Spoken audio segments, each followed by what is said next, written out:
Symposium. I am Allison Roy. I am a professor of history here at the university. The annual Borah Symposium focuses on the causes of war and the conditions for peace, and it unites world leaders, diplomats, scholars, practitioners, and activists to discuss solutions to problems facing our global community. This year's symposium focuses on the international protection of human rights in events that are going to take place today, as well as next week, September 27th and 28th here in Moscow.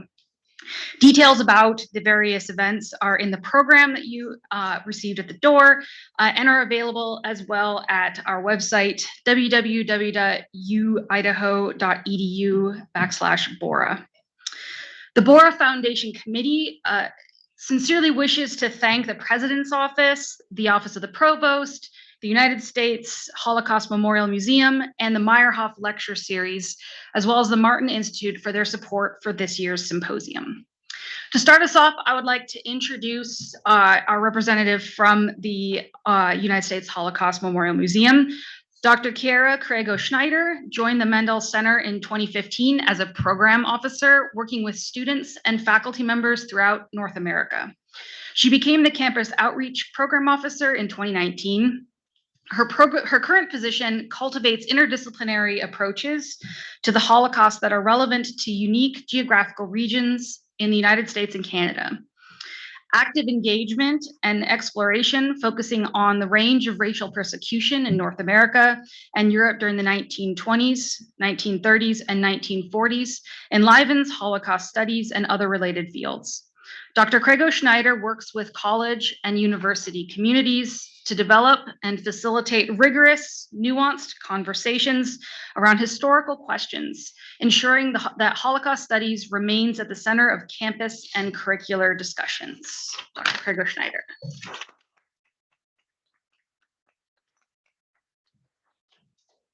Thank you, Professor Roy. I hope you can all hear me. So I really don't need to introduce myself, so I'll just go ahead and skip ahead. As Professor Roy mentioned, I'm the Campus Outreach Program Officer in the Jack Joseph and Morton Mandel Center for Advanced Holocaust Studies at the United States Holocaust Memorial Museum in Washington, D.C. This lecture is a vital part of the Mandel Center's National Academic Programs Regional Programming Initiative and the first in-person event that we have done in 2+ years. So I'm really glad to be here with you today.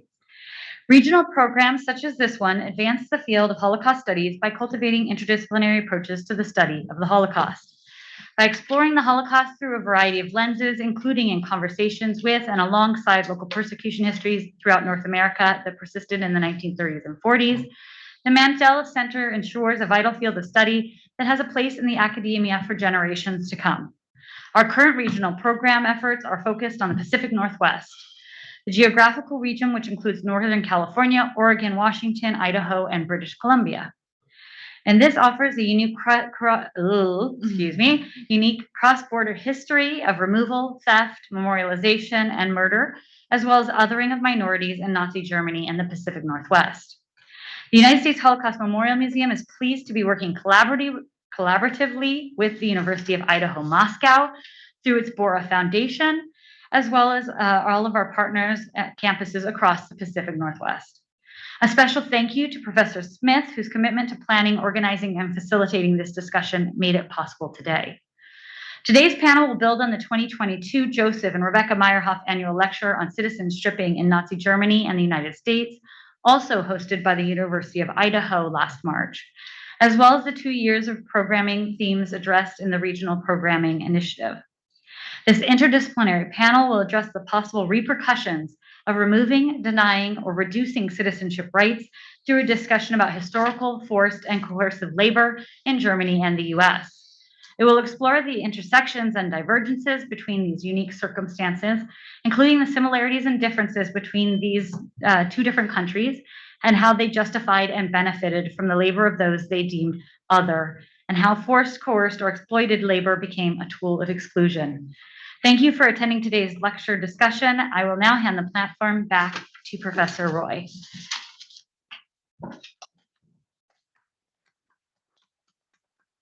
Thank you, Dr. Crego-Schneider.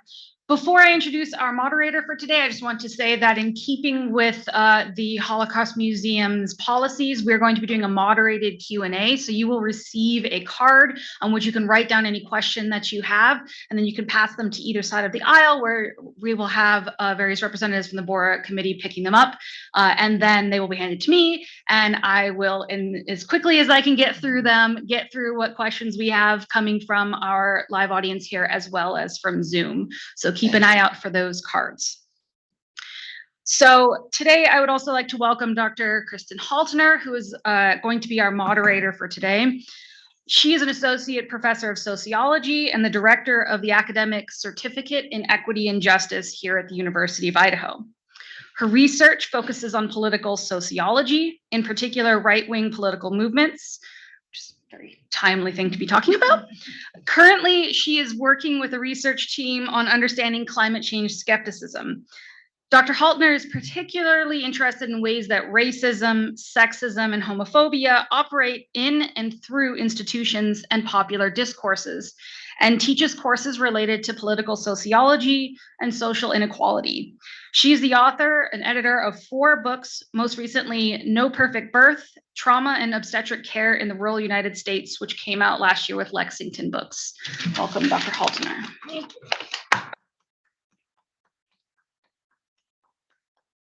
Thank you. I should tell you that Dilshani Sarachandra and my book on climate change skepticism comes out in February, so that will be exciting.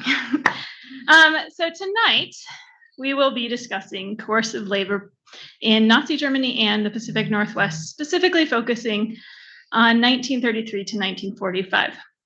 And I have with me 2 preeminent scholars, Dr. Rebecca Schofield and Dr. Wolf Gruner. So let me introduce them, and I'll give them some time to add to my introduction as well. Dr. Schofield is an associate professor of history, specializing in the history of the US West, gender and sexuality studies, and popular performance. She has published on Idaho's political and social history, alongside works on the place of marginalized groups within the imagined American West. Schofield is also the chair of the Department of History here at the University of Idaho. And as long as I'm in charge of the microphone, I would also like to pitch her book, Outriders, which I have in my office if you need to borrow it. Dr. Wolf Gruner is the Chappell Guerin Chair in Jewish Studies and a professor of history at the University of Southern California. He is the founding director of the USC Dornsife Center for Advanced Genocide Research and a member of the United States Holocaust Memorial Museum's Academic Committee. Originally from Germany, Gruner is a specialist in the research of the Holocaust and Central European Jewish history, topics on which he published 10 books. I can't name them all, although I'm very excited about the one on resistance, which we discussed in my class, and around 70 articles and book chapters. So with that, let me give you a little bit more context and framing for our discussion tonight. According to the International Labor Organization, founded in 1919 as part of what would become the United Nations, forced labor can be understood as, quote, work that is performed involuntarily and under the menace of any penalty.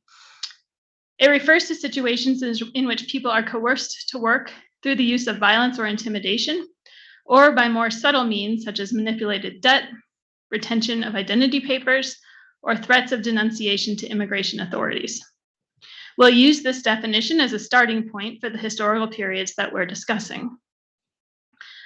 So let's begin. Your first question. I feel like I'm interrogating you. Your first question. Could you please take 5 minutes to explain how your research and teaching relates to the title of this panel? As you answer, could you please define the groups you're discussing and what forced or coercive labor meant to them?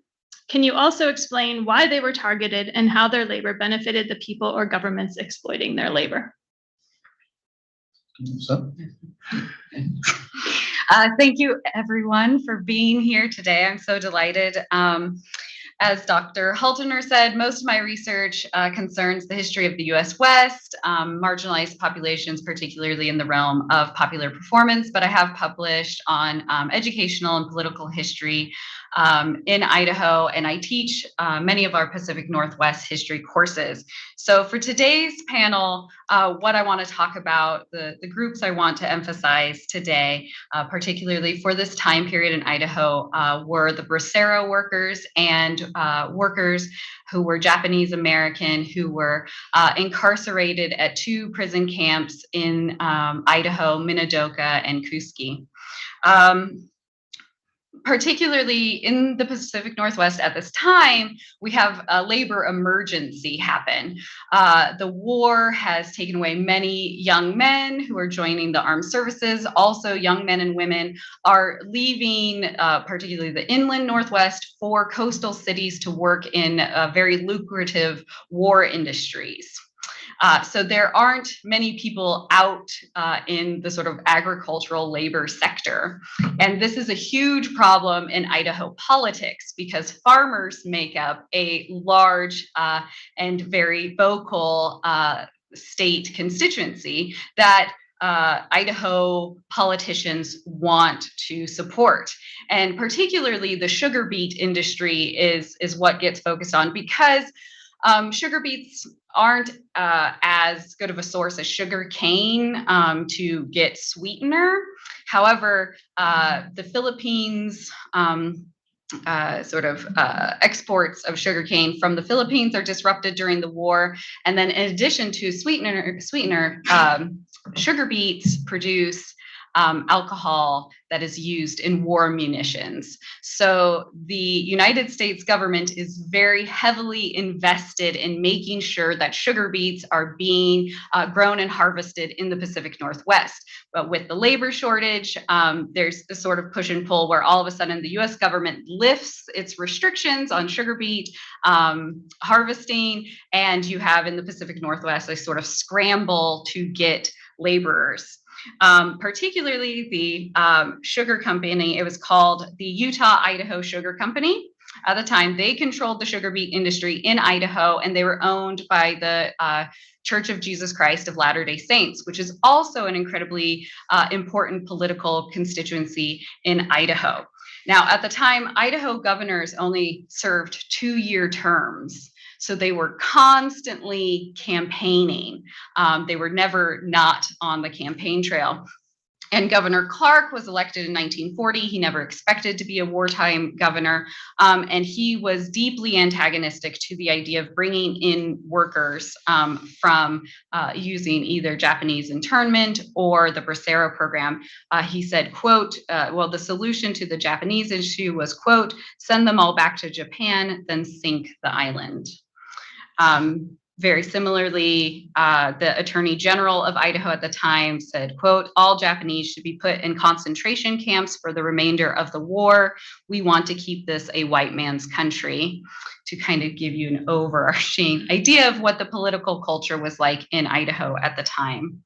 However, in 1942, Executive Order 9066 is issued, removing Japanese Americans from the west coast of the United States and forcibly relocating them to prison camps across the US West. There were 10 camps.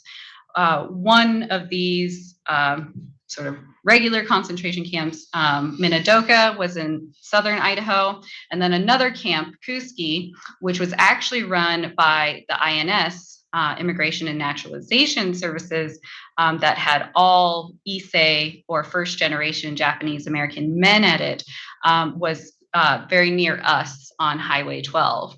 And people who were brought in were then asked for Minidoka, were asked to help with the harvest of sugar beets. And at Cousky, they were asked to build Highway 12.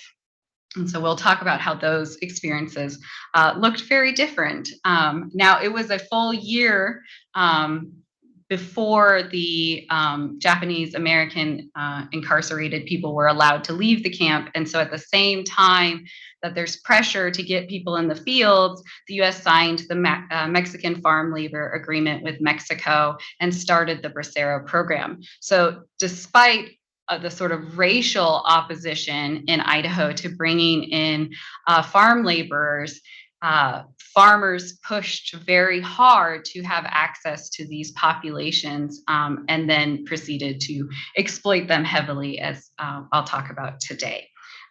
Also, I would like to remind everyone that at this time period, Jim Crow segregation is still in effect. So it was seen by the Supreme Court to be perfectly legal to discriminate in public settings, and that will have a large impact on how these workers were treated within the state. Thank you. Yeah, first of all, thanks for having me here too. And I think this was a perfect segue into talking about Nazi Germany, because you might wonder, why would we kind of bring together forced labor in Nazi Germany, or during the Holocaust in Europe, and cursed labor here in the area. And normally when we talk about forced labor or slave labor during the Holocaust, people think about concentration camps, slave labor in kind of quarries, so extremely exhausting labor. And then the huge forced labor program for like so-called foreign forced laborers, which were exploited all over Europe by the Nazi occupying regime. However, these systems of forced labor had their origins in earlier forced labor programs, which are practically very comparable to what happened here. So I came to this topic doing my PhD research. So before I started to do a PhD, as an undergraduate, I had an internship in a local archive in Berlin. And I was supposed to find documents about the persecution of the Jews. And suddenly I found some documents that the local labor offices in Berlin would employ Jewish segregated laborers. And I never had heard about this. The only time when I studied the Holocaust at the time, I would read about slave labor and concentration camps of Jews. And it was widely perceived as not really relevant, because it was on the way to the mass murder. So it was not really, it was just kind of a temporary measure before they were sent to death. And the other idea was, the labor itself was one means of killing. That means extermination through labor. So when I looked at this, which happened 3 years earlier in Berlin with German Jews, I was so intrigued that I started to do the research on for my PhD, and focusing just on this type of forced labor. And the group which is persecuted by Nazi Germany are the Jews. And the origins of the whole forced labor program in Europe against Soviet laborers, Polish laborers, French laborers, has really the core, the origin, the beginning is against Jews in Germany before the war even started. And this happened around the time of Kristallnacht, when Jews were forbidden to kind of run shops or businesses, and most of them were suddenly unemployed. So that's kind of the situation which happened. Interestingly, when you look at works on the Holocaust, right after the war ended in the 1940s and 50s, these books actually mentioned this type of forced labor. But then later on, it was totally kind of left out of later works on the Holocaust, which only focused on what happened in the concentration camps. So that is interesting, that there is knowledge which over the course of time gets lost, and it needs to be recuperated in a way. And when I think about this forced labor, it was first targeting, and I will explain this later a little bit more in detail, unemployed Jews, and then later it was extended to all Jewish males and females, so men and women equally. It was first introduced to employ Jews heavily with manual labor. So this was mainly in road construction in Germany. These were local roads, regional, kind of interregional roads, interstate roads, one would call it here. And then more and more tasks were added. So I found it interesting. Harvest was, by the way, really important. So the big harvest, when the war started and the Germans invaded Poland, in Nazi Germany, you needed people to do the harvest, because most farm workers were actually drafted for the war. So they recruited Jews for doing the labor. So potato harvest around Berlin, for example, the Nazi capital, was done by Jewish forced laborers at the time. And not only men, but also women were recruited for doing this labor, while for the road construction first, mostly men were recruited. And then from harvest and agricultural kind of deployment, when forced labor was extended to all of German Jews, the war situation influenced what type of labor was requested from these Jews, and it turned more and more into industrial labor. That means working in industries. And so a lot of German Jews worked inside Germany for a very kind of still existing big firms, like you probably all know Siemens. Siemens alone in Berlin had 5,000 Jewish laborers, most of them women who were sought after because they had fine motoric skills, and that's why they were employed in kind of today we would call it electronic industry. They did very small kind of small things for airplanes, for radios, and so on. So we have kind of from manual labor, road construction, harvest, and going into industrial work in Germany. And who benefits from this kind of labor? It is, first of all, also a similar situation. Germany had, in the world economic crisis, huge unemployment. Then over time, after Hitler took power, there was kind of an increasing employment because there was armament kind of industry starting to work. And so in 1938, you had almost full employment. So when they needed laborers, at the same time started to draft people for the army, there was a labor shortage. And that's where Jewish forced labor comes in.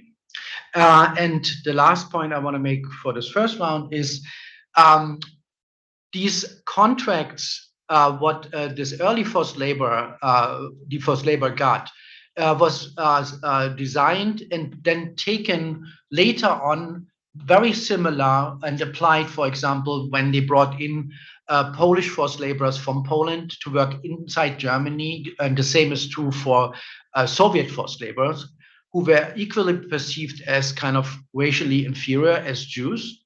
And so these kind of forced labor contracts were used also for these groups of forced laborers. And when we talk about Jewish forced laborers as a group, we have to have in mind that these were not only Jews by religion, they were part of this group which was persecuted in Nazi Germany, were also Jews who first generation, second generation were members of the Protestant church, who were Catholics or atheists and so on. So that's kind of a group which actually, as Jews, didn't really exist, which was constructed by the Nazi regime as their enemies. And yeah, I think I can hand over back. Yeah, I'm really struck as the two of you are talking by how lucky we are that we have two people whom are from the communities that you're studying, right? You're studying the ugly of this time in both of your home places' history. And so we're lucky to get to engage with you in both the heart and the academic side of this. So I really appreciate you both bringing that here. When we hear the terms forced and coercive labor, we often think about prison systems, incarceration centers, and concentration camps. Was this the case with the people about whom you research? Can you describe the working and living situations of the laborers under discussion? Was there one set policy for all laborers, or was each situation unique? Yeah. So I'm going to start by talking about the Bracero program because that was not an incarceration situation as the Japanese American situation was. So let's, I'm a historian, let's just take one more step back and remind everyone that during the Great Depression, we had actually forcibly deported Mexican American citizens at times, had forcibly removed Mexican Americans from our national boundaries against their will in order to free up jobs. And then sort of immediately as the war started, these labor shortages started asking for young men to come to the United States to fill these positions. So what the Mexican Farm Labor Program did was take usually very young men from traditional areas of Mexico who had probably never been out of their region before, and brought them into the United States. They were told they would receive fair wages, housing and food, and be protected from the military draft. So what they ended up in the United States, particularly in the Pacific Northwest, were sort of mobile labor camps. So usually it was a 16 by 16 tent with groups of 6 men living in these tents. Obviously, we have some temperamental weather in the area, so it was incredibly hot in the summers. They had sometimes some kerosene stoves in the winter that often exploded or caught their tents on fire. So it was very uncomfortable. They had almost no access to kitchens. So many people would wake up at 4:30, you would get a small breakfast, and then you would go work for 7.5 hours until noon. You were supposed to be provided with 3 sandwiches and some milk. The sandwiches would include 1 egg sandwich, 1 meat sandwich, and 1 jelly sandwich, and there was no refrigeration whatsoever. So by the time they were eating those sandwiches, they had spoiled, the milk was off, and they had an extremely hard time meeting the caloric demands that were necessary to do this work. Oftentimes, they were working with machinery that they had no familiarity with, farm machinery. So accidents were very prolific. People were injured all the time in places like Weiser. There are some reports of just some really horrific accidents that then also farmers don't respond to adequately. They don't get the medical attention. And the policy that was put in place, which is PL-45, that created this program, specifically prohibited strikes. But what is interesting, and we can talk about more later, is that they went on strike often. Now in Idaho, Idaho, I think, had the most labor strikes with braceros in any of the regions, and these were brutally put down with violence. Workers were told they would be left on the side of the road for INS agents to pick up, and they would not receive any of their wages. And so few of the strikes were successful in any way, but I think it's important to note that resistance, that people were fighting back. So these were pretty bleak working conditions. Men left their contracts all the time because this was not what had been promoted to them, and was much more horrific than they're expecting. In comparison, Minidoka was a prison camp. It was built to incarcerate people. It had barbed wire and watchtowers. It was built for 10,000 people, 13,000 inhabited it. It was not ready when people arrived. And again, these were just sort of shiplap, often, just tar paper type buildings. So incredibly cold, incredibly hot, no privacy. We have citizens who are experiencing grief, right? They've been removed from their homes. Many of them have had to sell everything they owned. They had to leave behind belongings and businesses and dogs and animals. And so the day-to-day living was extremely hard. What emerged was in order to save taxpayer dollars, one of the things the War Relocation Authority did was try to create a community feeling in these camps by employing Japanese Americans to do all the labor of the camp. So that meant they were employed as school teachers, as cooks, as street cleaners, everything you can think of. These were paid very poorly, but this was supposed to make people who were forcibly incarcerated feel like this was a community. Most people obviously did not feel that way.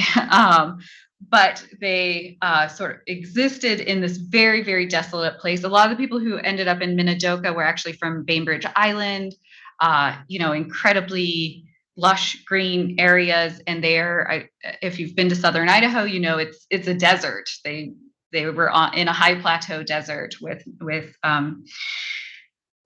sort of extreme weather conditions. So in opposition to that, Kuski was also a literal prison camp. It had been used as a prison for decades prior. However, because it was so remote, there were no guard towers, I should say. There was no fences at all. They just figured if somebody wanted to escape, they would die in the wilderness. So it was a very different feeling. Also because Kuski was run by INS, it was all Issei men who had FBI files on them. They were suspected, though I don't think any of them were proven to have been subversive. However, because it was in many ways a prison camp, it was actually governed by the Geneva Accords. So these men actually had access to beer and cigarettes. And a lot of the locals, you can read newspaper articles where the locals are just incredibly irate that these Japanese American men are receiving benefits that they are not. And what they are brought in to do is to work on Highway 12 and build Highway 12. So they actually have access to explosives. Again, highly dangerous work, and many, many accidents occurred. And in addition, of course, too, is separation from their families. They had no access to be able to contact their families.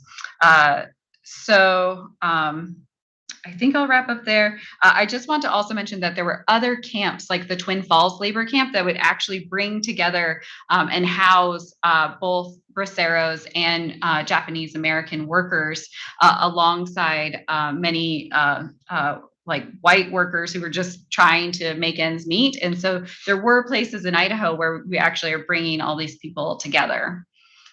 I should mention that one of my colleagues, Stacy Camp, who's now at Michigan State, led an archaeological dig at Kuski and has published significantly about what she found. And I believe some of the things that she's found is here in the anthropology lab and available for people to look at if you're interested. You can also visit Minidoka. My son and I went there a couple of years ago. He was only 3. He slept through the whole thing. I don't know how. But there's some signage and information. I think I went when they were closed, so it was just me, which was actually quite a powerful experience. But I would definitely recommend it if you're down in southern Idaho. It's about an hour east of Boise. Wolf, do you have anything you'd like to? Yeah. So I just want to say there was no kind of forced labor law existing in Nazi Germany before they started this program with the Jews. The only forced labor which existed was similar to the US in prison systems. So prisoners had to work, but there was no regular forced labor law. So how did it come that Jews were forced to perform labor? The main goal, starting in 1933, of the Hitler and his government was to kind of drive the Jews out of Germany. This was the main goal, by any means. This and let's say anti-Jewish legislation, like the Nuremberg race laws, local restrictions, they all kind of were kind of aiming at making the life impossible in Germany so that people would just emigrate.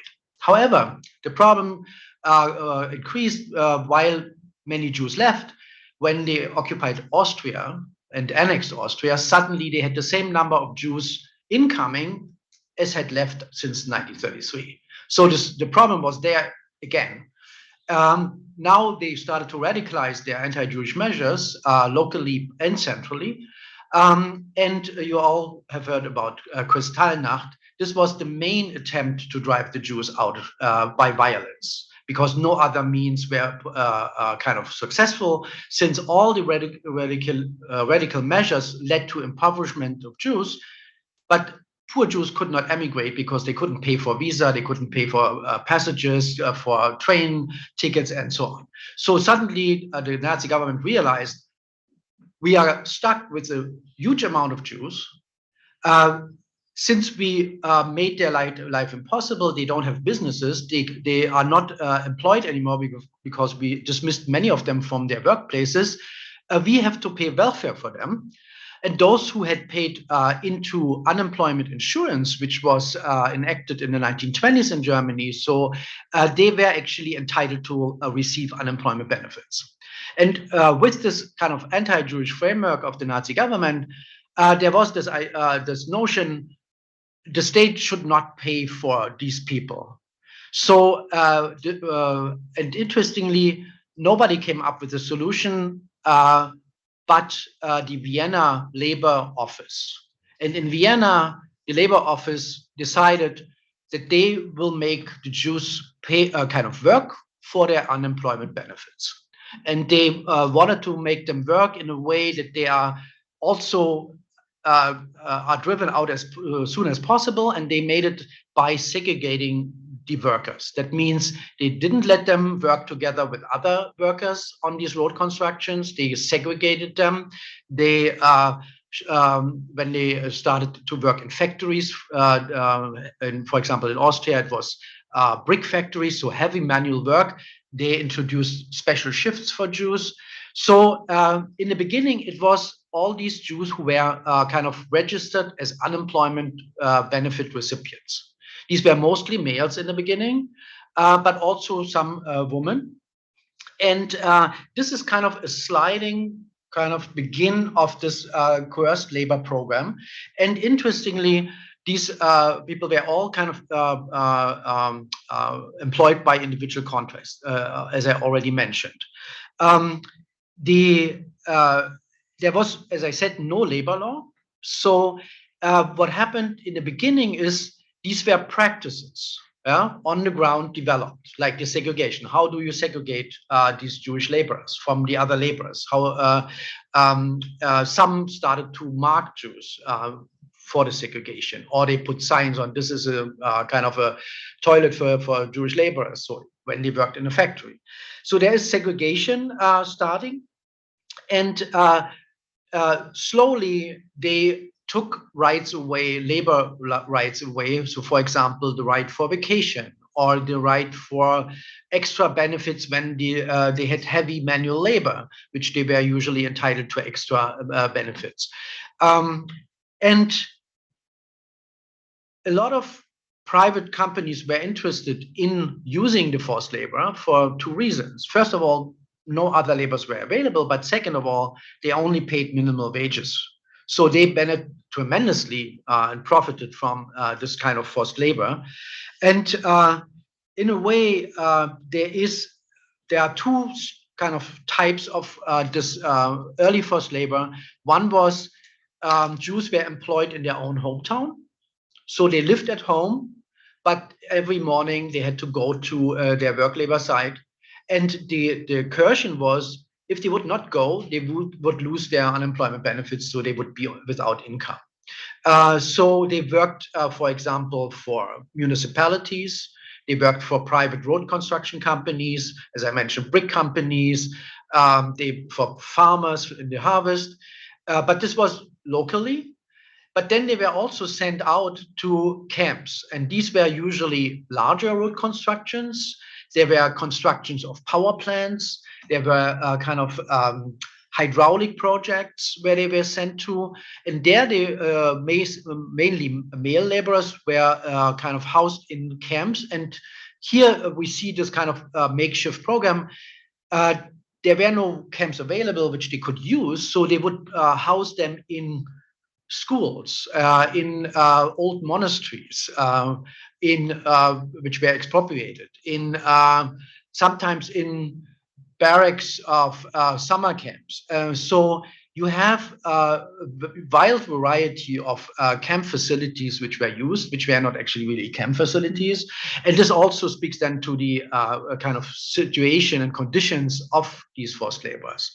And just to illustrate this with one example, a mayor of a small town in Hesse, the town was called Kelkheim, is, if you know a little bit of German geography, it's close to Frankfurt am Main. So this mayor got the information that unemployed Jews can be drafted for or recruited for forced labor.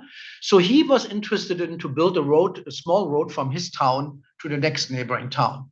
So he called the Frankfurt Labor Office and said, "Can you send me 20 Jewish forced laborers? I want to build this road." And the Frankfurt Labor Office said yes. They recruited or sent in these unemployed men. They had to go to this town. They established a camp in the local inn, in the ballroom, in the dancing hall or the ballroom of this local inn. They rented bunk beds from a local company. They had the local policeman, one local policeman guarding this camp, which was set up in this local inn. And they had the local councilman of this small town. They would weekly inspect the camp. The local grocery shop would provide the food. And the mayor, from the beginning, he was very anti-Semitic. So he made clear that this was really forced labor. First of all, when he kind of wanted to contract these laborers to road construction companies, he got several offers. He took the one with who wanted to pay the least to the forced laborers. Then he forbade the Jewish forced laborers to freely move around the town so that they are really segregated. They were only allowed to walk, have a walk after work in this kind of separated area at the outskirts of a town near some woods. And then they also wanted to make sure that since they were housed in a local inn, that they would not come in contact with the patrons of this local inn when they go to have their beer there. So they separated also the toilets for these laborers. He also ordered beatings, and this is really early. This is before the war starts. Yeah, beatings of these laborers, supposedly to kind of make them more productive. And the conditions for these laborers were so bad that after 1 year after this road construction was finished and this camp was dissolved, one had committed suicide. Several had been sent home because they were so sick and exhausted from this work. Because you have to imagine, which I didn't mention, is those who were registered at unemployment offices were not only manual laborers, Jewish. These were all kinds of people who worked in all kinds of jobs. So they often were not used to heavy manual labor. So this is kind of which really affected a lot later on with industrial labor. Situations also changed with the war, with malnutrition, because Jews get less food rations than other Germans. So that also impacted their living conditions and work conditions tremendously. So you're both very smart and have a lot to share with us, but we only have 17 minutes left. So I'm going to skip the next question. I'm going to use my power as the person with the microphone to do that so that we can get to the questions from the audience a bit sooner. But I think the next two are ones that would come up in that context. Can you please take a few minutes to explain how in the world this happened? How did these abuses get permitted? How were they justified? How did this happen? Yeah. I mean, racism. So one thing, when you listen to the stories of Japanese American incarcerees, they talk about all the time that as they were being forcibly removed from their homes, as they were forced to sell off all their worldly possessions, which, remember, at the time, these people had just survived the Great Depression. They had to start over then. They had built back up in a lot of states, including Idaho. It was illegal for a Japanese person to own or lease land. So they had worked very, very hard to gain these things, and they had to leave them behind, and were housed in horse stables and prison camps and all sorts of places. And they were told again and again and again by the people doing this that this was for their protection, that they were being taken from their homes because the US government was worried that there would be violence against them if they stayed. And of course, their response was like, then why is the gun pointed at me? Now, some people did resist. For instance, in the Supreme Court case Korematsu versus the United States, essentially it was argued that this was an infringement of basic human rights, due process, all of these things. And the Supreme Court ruled in a 6-3 vote that this was an issue of national security. It was not an issue of race, which of course begs the question of why more Italian or German people were not also removed from the general population and placed in prison camps for their own good. On the sort of flip side, with the Bracero program, what's put in place is seen as this very beneficial, mutually beneficial agreement. And of course, as I talked about, this is not happening.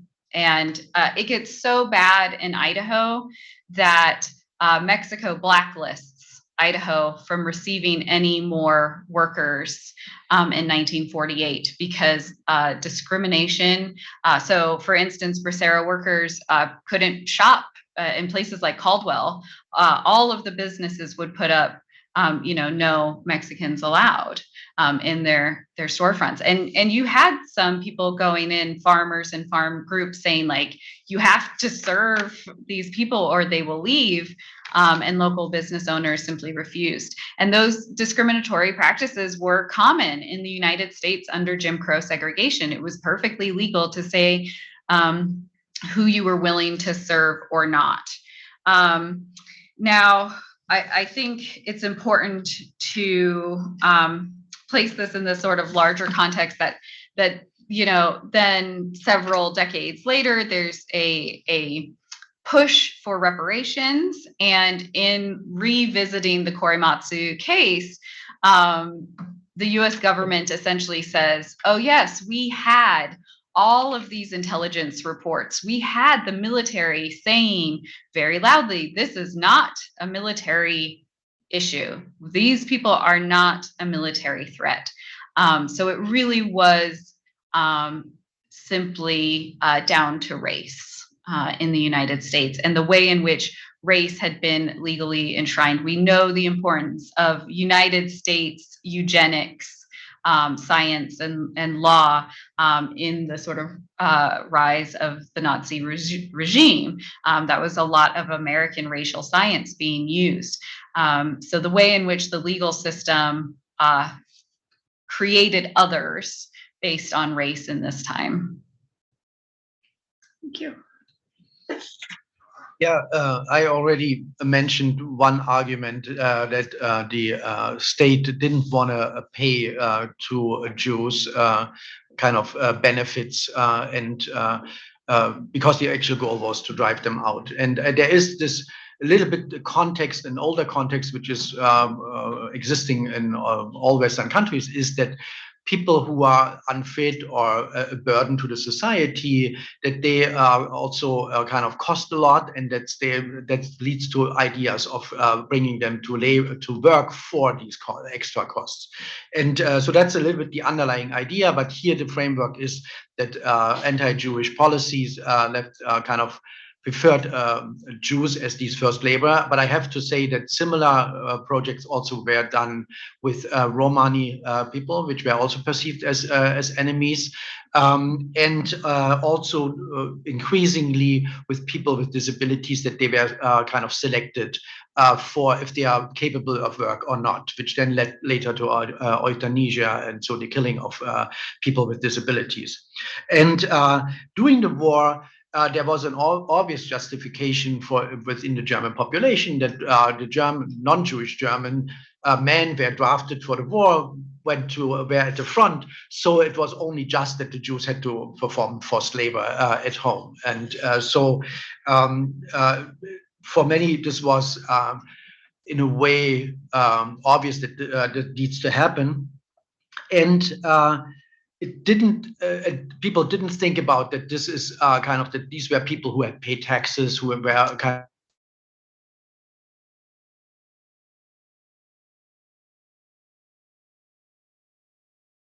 they had still this German nationality, German passport, and so on.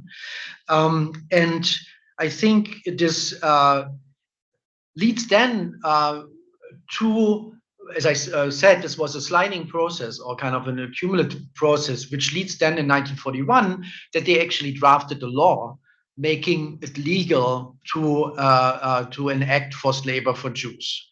And this law then also is applied in other occupied countries, that forced labor for Jews is kind of a legal method. And yeah, I think I stop here. Right?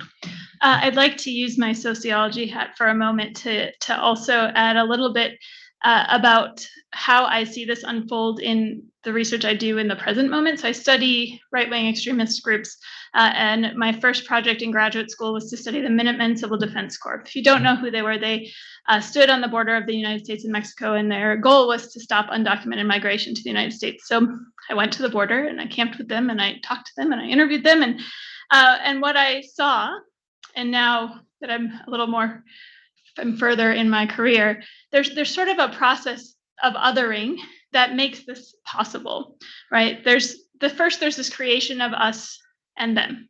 For the Minutemen, it's we are and then there's meaning attached to it. We are patriots. They are threats. And that threat is then there's a process of dehumanization that goes along with it. They're animals. They're natural disasters. The language that they use uses metaphors of like floods. This is also true of Nazi Germany and the Jewish internment. And then, so there's this process of us versus them. There's meaning attached to it. There's a hierarchy created. We are better than them. They're dehumanized. And then scapegoating happens, right? It's their fault that these problems are affecting me. In the case of the Minutemen, it's their fault that I don't have a job. It's their fault that September 11th happened, right? This was in that particular case. And then from there, policies and practices become more palatable to the public, right? Once you've set up this us versus them, they're the bad guys story. And I will say, just to add to what Becca was saying, in the case of Japanese Americans, this happened a lot through cartoons in newspapers, including those by Dr. Seuss. Dr. Seuss published a number of anti-Japanese cartoons that perpetuated the stereotypes of Japanese people and led to the palatability of these policies. So do you want to take some audience questions? I believe I forgot who I'm introducing. Dr. Roy is coming back up. Alice is coming up. All right, so if you've taken a moment to write any questions that you have, if you want to pass them to our representatives who are walking down the aisles, they will collect them and we'll give them a moment to wrangle all of that and they'll pass them up to me. Well, so there.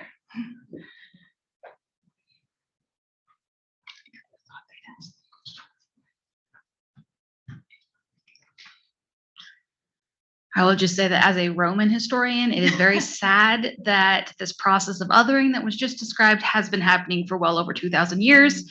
Most of what they just talked about is very much mirrored in Roman policy. So it's a little depressing how little things have changed. Becca and I have been working a lot with the ACLU of Idaho. I hope I'm allowed to say that we have been doing that. But most recently, I did a talk with the ACLU National over the summer to talk about some of the increase in right-wing activism in Idaho and sort of how these processes are happening in this part of the state. All right. So our first question for the panelists, what do you see as the main differences between the US and German forced labor practices, or were they essentially the same thing?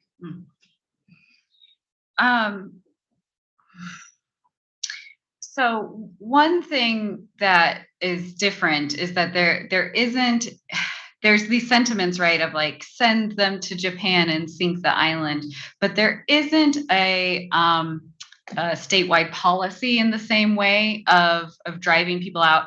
And essentially what happens is the creation of the loyalty oath, that you could eventually leave the camp if you swore an oath. And this was, of course, deeply upsetting to a lot of people, because why should they be made to do that? They were American citizens. And of course, Japanese Americans volunteer to serve in the military and become one of the most highly decorated units in World War II and US history. And so what happens, instead of like extreme, forcing people to leave, there is instead an attempt to annihilate their culture and their history, their links to their families, all of those sorts of things, just for the basic benefit of being a US citizen, which they already were. And I think to the rhetoric surrounding these programs,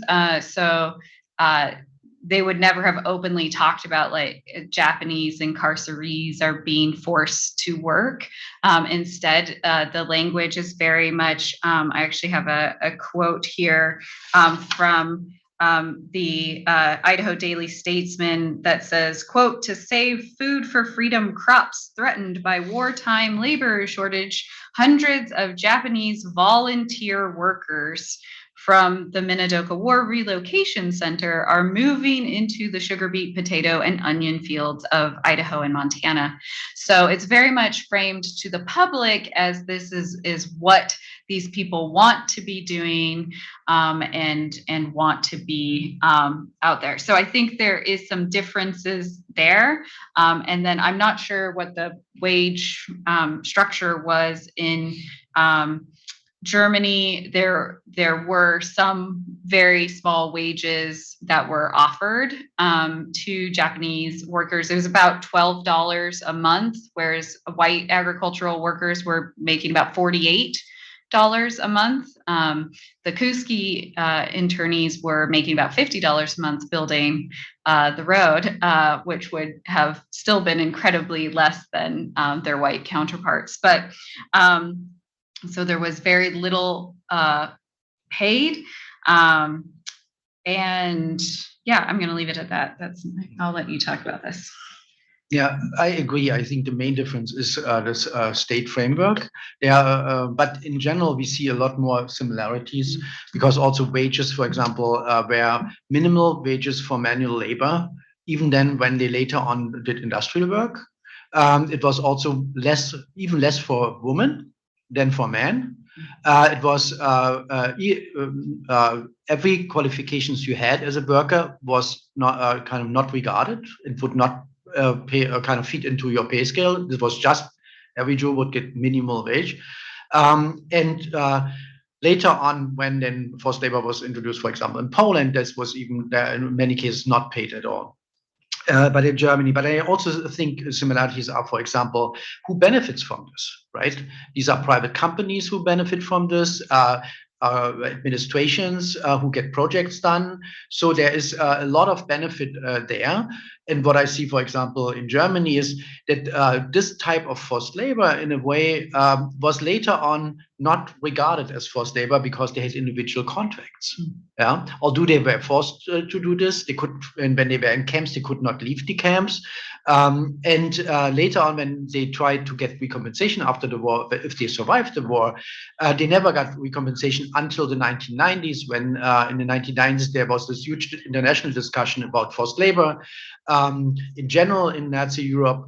And by coincidence, as a young scholar, I was a member of the expert commission for the German government, and I introduced this concept that forced labor can be paid, that it can have individual contracts, but nevertheless, these people had no choice kind of to get out, except what some people did, either to sabotage their work tasks or to escape these camps, or these, or just to trying to emigrate or flee.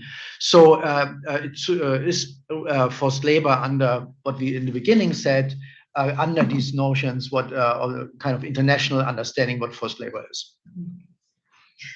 All right. So we're running out of time, but we have some trying to get a little bit more in. So one question that an audience member asked is, what steps, if any, were taken after the war to reintroduce these people back into their societies? Yes, so even during the war, there was a big push for Japanese Americans to take this loyalty oath, and then they could leave the camps. And then all of a sudden, the camps closed. And people who had lived there for years at this point, who had their babies there, didn't have anywhere else to go, were just given $20 and a train ticket. They had no homes to go home to. They had no businesses, and nothing was really done for decades. It was in 1988 that the act was passed that reparations could be made. Reparations paid out $20,000. The net loss was in the billions of dollars for these people, but they received a formal apology from the U.S. government and $20,000 per internee. They did not have to prove they had worked within the camps. If you had been a child, you would receive that. And then also on the Bracero program, one thing that happened was that 10% of every worker's wages were held back, and the Mexican government was supposed to pay that out once they returned to Mexico. And the Mexican government did not do that, and it took a lawsuit in the mid-aughts, I think it was 2008, that the Mexican government agreed to pay, I think, $3,500 per worker in those back wages. So they never received any sort of additional restitution for the conditions they faced here. Yeah, so I mean, we know that many of the early forced laborers were later deported to the east. Often they were either murdered or they ended up doing slave labor. Some of them survived, and after the war either left Germany, or if they went back, then they sometimes tried to kind of get some recompensation, and there were some lawsuits against private companies to get this kind of forced labor recognized and recompensated. They all lost, because the interesting thing is, this is another similarity, the German state took 25% of the wages, minimal wages, from these laborers, and this was then later taken by German courts as that they paid taxes and this was regular labor. Yeah, so they flipped it on its head. So it took so in the 1960s there was no way that they would get anything, and then it really took the 1990s where then Jews also kind of fought for rent, kind of pensions. And compensation for the payments they did into the welfare system when they or the unemployment system, which they didn't get out. So that's kind of where then things changed. But the problem was at this time many of them had already passed away. So the few who survived, there were not many left actually benefiting from these negotiations and changes. In keeping with all academic panels, we've gone slightly over on time, but there's a very good closing question that I just wanted to ask that is in the spirit of the Borah Symposium, which is, what do we do to prevent things like this from happening in the future? Yes, so I think one thing that Dr. Haldener and I have talked about a lot is having people who are willing to speak up, to identify the ways in which what seems maybe not even innocuous, but only slightly alarming can very quickly spiral into slave labor, can very quickly spiral into mass murder. And so I think what's very important is having people who are willing to speak up and particularly file those lawsuits, be an educator, do sort of anything you can do to point out when injustices are happening. And I'll let Dr. Haldener, Dr. Gruner speak more. So this is a very sociology question. So as the resident sociologist, I would love to jump in. So I'm going to out myself as a postmodern feminist here. And in postmodern feminism, we talk a lot about social change and what it looks like. And we sort of reject both this neoliberal individual responsibility narrative and this sort of Marxist, you need a collective, because both of those things are true, right? You don't have a collective if you don't have individuals who make that collective up. So I really like the work of Sarah Ahmed. She's a British sociologist or philosopher. I almost stole her from philosophy. Sorry, philosophers. A British philosopher, and she talks about what she calls complaint collectives, sort of recognizing that whenever you speak up, whenever you speak out, whenever you say no, which is the language she uses, or you make complaints against the system that's malfunctioning, you are joining the work of many other people saying no, complaining, saying what has been done to this point is wrong and we need it to be better. And so you're never doing it alone. You're always doing it in a collective. And I think too, we can point to the work of Ibram X. Kendi. If you've read his book, How to Be an Anti-Racist, he says there are no policies that are race neutral. They're either racist in that they uphold the racial status quo, which we know is unjust and unequal, or it's anti-racist. So do the anti-racist work. Or as Howard Zinn said, you can't be neutral on a moving train. I am routinely haunted by the times that I have failed to stand up and say something when I've seen terrible things happen. But I always try, right? And you don't have to know the right thing to say when you speak up or when you speak out. In fact, I was in South Africa and I saw the owner of a restaurant who was a white man. He grabbed a 6-foot cane and chased a group of Black boys down the street who were asking for money outside his business. And I had nothing I could say except it's not okay to whip people. And I just kept repeating, it's not okay to whip people over and over to this man who was trying to say, like they're harassing my customers, they're stealing money. And all I could say is it's not okay to whip people. And I probably did not change that man's mind in that moment. He might have second guessed doing it in front of people, but that's not always the purpose of intervention. It's not always the purpose to change the mind of someone who's doing something bad. Sometimes it's to support the person who's victimized. Sometimes it's to show bystanders that what is happening is not okay. Right, but don't think too highly of me because I also fuck it up a lot. I hope that's okay to say. Sorry, Bill, I swore. What I think is, this is one thing when you see from the outside things, but I think what, for example, the research on forced labor in Nazi Germany shows, many things are not done from the top. Many things develop like from local institutions, like the labor office in Vienna. So there somebody came up, but there were also discussions about this. So there were people in this labor office who agreed with this, but they could have also disagreed.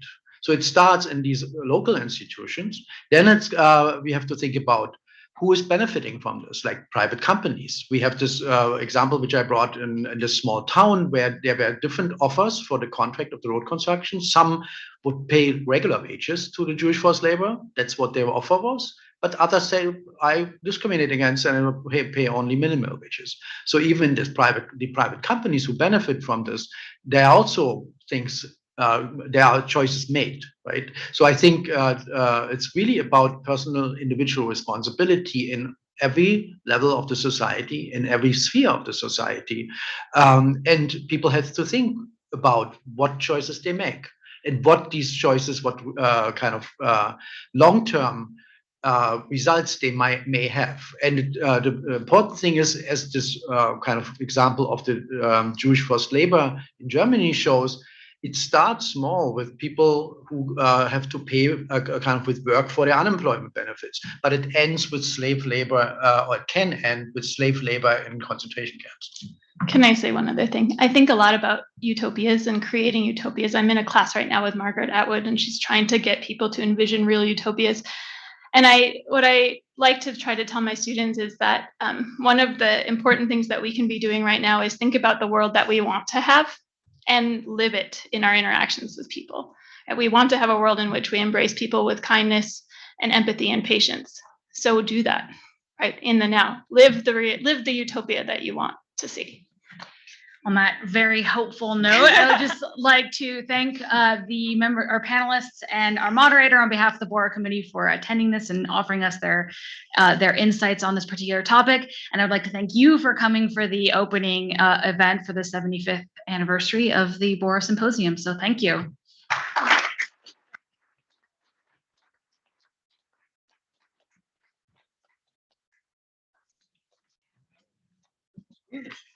So